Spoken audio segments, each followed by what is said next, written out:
Jadi mengenai pertanyaan Mbak Yanti, Iya. apakah wanita menopause bisa hamil? Iya dok. Tentunya tidak. Kenapa? Karena indung telurnya itu sudah tidak lagi dapat memproduksi sel telur.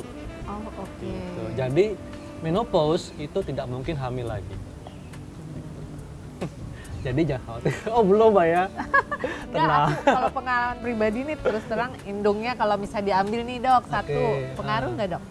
Ya, nah jadi kalau misalnya kan gini, indung telur wanita Yang normal berapa dok? ada dua. Dua, Jadi oke. ada dua indung telur wanita. Iya. Nah, indung telur itu fungsinya untuk menghasilkan hormon estrogen, progesteron, dan juga untuk menghasilkan sel telur. Iya iya. Nah, apabila sudah di angka satu, yang satu lagi masih tetap berfungsi, tapi mungkin fungsinya akan Sudah lebih, berkurang ya dok? jadi akan kompensasi Mbak, Oh. gitu. Tapi memang akan berkurang jumlah sel telurnya, gitu. Dok, boleh tanya lagi ya dok? Boleh. Nah, aku mau tanya nih satu nih. Kalau kita udah menopause, itu dok, jadi malu nih, Apa tuh, Pak, Mbak? nggak apa-apa ya, Nggak Dok apa-apa ya. kok. Santai Itu aja, Mbak. berbahaya nggak buat Mr. P kita itu? Miss V. Iya, gimana tuh? Waduh, saya deg-degan nih jawabnya nih. Nggak apa-apa dok, biar aku juga Iya. tenang ya dok ya. Kan ini edukasi Mbak ya. Iya. Iya, jadi tentunya menopause ini akan memberikan dampak kepada Miss V. Sebetulnya tidak hanya Miss V ya, Iya. dia akan menyebabkan perubahan pada anatomi tubuh, struktur tubuh. Pada Miss V, menopause akan menyebabkan lubrikasi vagina berkurang. Inilah yang menyebabkan wanita menopause menderita kesakitan pada saat melakukan hubungan seksual. Kemudian juga menopause akan menyebabkan lapisan epitel vagina ini mengalami perubahan. Dampaknya apa? Vagina akan mudah menjadi gatal, mudah terkena infeksi dan sebagainya. Ada nggak dok cara-cara mengatasinya dok atau menghindarinya itu dok? Ya, tentunya cara yang paling baik adalah kita memperlambat datangnya menopause, tentu dengan tadi menjaga pola hidup sehat dan juga tetap menjaga kebersihan area Miss V. Merawatnya dok ya? Iya, dan kalau perlu nih, kalau misalnya dikata ternyata sudah ada penurunan hormon yang signifikan, boleh diberikan pengobatan terapi sulih hormon. Gitu ya dok? Iya. Tapi untuk terapi itu sendiri tentu ada langkah-langkah sebelumnya ya dok? Betul. Itu diawali dengan apa dok? Nah, jadi gini Mbak, memang menopause itu adalah pintu awal seorang wanita masuk ke dalam kondisi penuaan, di mana kondisi ini akan menyebabkan wanita rentan untuk menderita semua penyakit degeneratif. Bahaya juga ya dok? Betul, seperti penyakit osteoporosis, Iya. penyakit jantung dan sebagainya. Jantung dok? Bisa, karena hormon estrogen, progesteron itu sudah mulai menurun. Kok bisa ya dok? Ya? Nah, makanya tujuan utama dari pengobatan menopause adalah untuk meringankan gejala yang sudah ada dan mencegah komplikasi. Jangan sampai nanti jatuh ke kondisi penyakit degeneratif seperti osteoporosis, penyakit jantung dan sebagainya. Jadi walaupun sudah menopause tuh dok, bisa? Bisa, makanya Konsultasi ya, dok, ya? pengobatannya ini itu harus komprehensif. Artinya apa? Kita tidak hanya memberikan pengobatan terapi pengganti hormon, tapi kita juga memberikan pengobatan atau perubahan pola hidupnya. Oh, Gitu. iya. Jadi pola hidup ini disesuaikan. Tetap jaga pola makan gizi seimbang, kemudian olahraga. Iya, Nah, kemudian juga istirahat cukup, Mbak. Tidak merokok tentunya, tidak konsumsi alkohol berlebihan, dan dapat menghandle stres dengan baik. Oke. Gitu. Dari beberapa tadi cukup menarik ya dok, apa namanya, keterangan dari dokter. Nah dok, aku mau tanya nih, kalau pada usia muda, tadi kan udah dikatakan dokter Iya. ya sekitar 50 berapa tahun. yang normalnya gitu. Tapi ada nggak dok bisa yang menopause itu pada saat muda jadi menopause dini gitu? Wah, ini Bisa terjadi ya bagus dok? banget nih Mbak pertanyaannya. Dan Dok. ini juga bisa menjadi perhatian nih untuk Iya. semua wanita muda. Jadi menopause itu cepat atau lambatnya sangat dipengaruhi oleh genetik, penyakit, dan juga pola hidup. Artinya kalau wanita di masa muda tidak bisa menjaga pola hidup sehat, artinya dia makan sembarangan, Oke. kemudian nggak cukup tidurnya, tiap malam ya oke clubbing, Iya, kemudian iya. merokok, minum alkohol berlebihan. Nah, semua ini bisa mempercepat datangnya masa menopause. Atau memperberat gejala pada saat menopause. Oh gitu dok ya. Jadi memang sangat penting sekali Mbak. Kesehatan adalah investasi. Apa yang kita tanam di masa muda itu yang kita tuai di masa tua. Ada kaitannya nggak dok dari awal menstruasi anak nih? Aku kan punya anak nih. Misalnya rata-rata kan anak-anak itu kan menstruasinya tuh pada kelas 1 SMP. Iya. Jadi antara 12 sampai 13 tahun. Iya.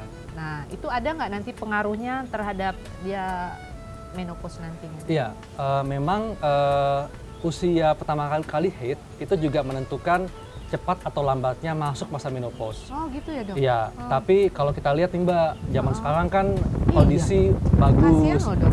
zat gizi udah bagus kan. Nah, sebetulnya lebih cepat atau lambatnya, meskipun usia haidnya itu lebih awal atau mungkin lebih lambat datangnya, tetap pola hidup yang menentukan.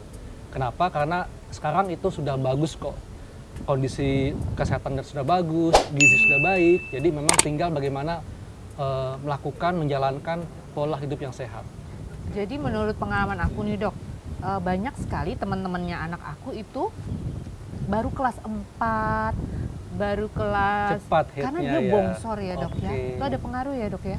Iya, nah ini Mbak, Heeh. ini yang mesti kita perhatikan ya. Iya. Kita perhatikan kepada anak-anak kita. Jadi sekarang kan zaman serba instan ya. itu Makanan-makanan mungkin makanan ya, yang Dok, serba ya? instan. Kemudian juga faktor lingkungan, mungkin informasi yang masuk begitu banyak. Terkadang nggak bisa disaring nih, mana yang cocok untuk anak-anak, mana yang tidak cocok. Nah hal inilah yang bisa menyebabkan seorang anak lebih cepat mendapatkan haidnya. Yang kasihan itu dok, mereka tuh belum bisa ya merawat diri Betul. gitu. Itu kasihan banget kan. Iya. Jadi kayaknya akhirnya jadi malu dia sama teman-temannya, terus Iya. jadi rendah diri lah ya Iya. dia karena mungkin terlalu muda yang ya. seharusnya mereka Iya. belum mendapatkan itu Iya. gitu. Iya, memang tergantung dari kitanya Mbak, bagaimana untuk memberikan pengertian kepada anak kita. Gitu Seperti ya, itu. Jadi sebetulnya nggak masalah sih, asalkan tetap dijaga pola hidupnya. Dan jangan sampai gemuk ya, karena kalau obesitas itu akan membuat gangguan hormonal, baik itu pada anak wanita maupun anak laki-laki. Gitu.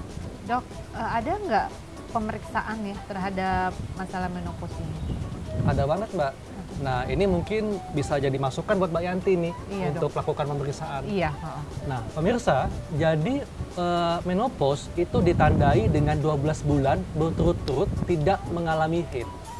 Dan cara untuk mengetahuinya adalah melakukan pemeriksaan hormonal. Nanti akan diperiksa hormon estrogennya dan progesteronnya, juga testosteron.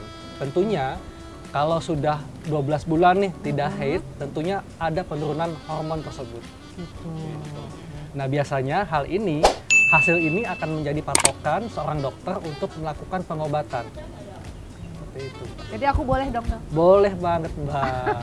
Jadi kan biar tahu ya dokter Iya. ini bagaimana kondisi hormonku saat ini. Apalagi kan saya lihat Mbak Yanti kan aktif banget nih. Tentunya kan ingin tetap aktif ya, Insya tetap Allah pengennya gitu dok. produktif. Iya. Yang penting sehat dok. Aku Betul sih Mbak, pengennya itu. benar. Ha-ha. Iya. Kalau itu kan udah kodrat ya. Iya. Tapi kalau memang ada cara-cara Iya. untuk mencegah itu, memperlambat itu, kenapa enggak? Setuju Kita akan banget Mbak. jalani. Setuju banget. Iya.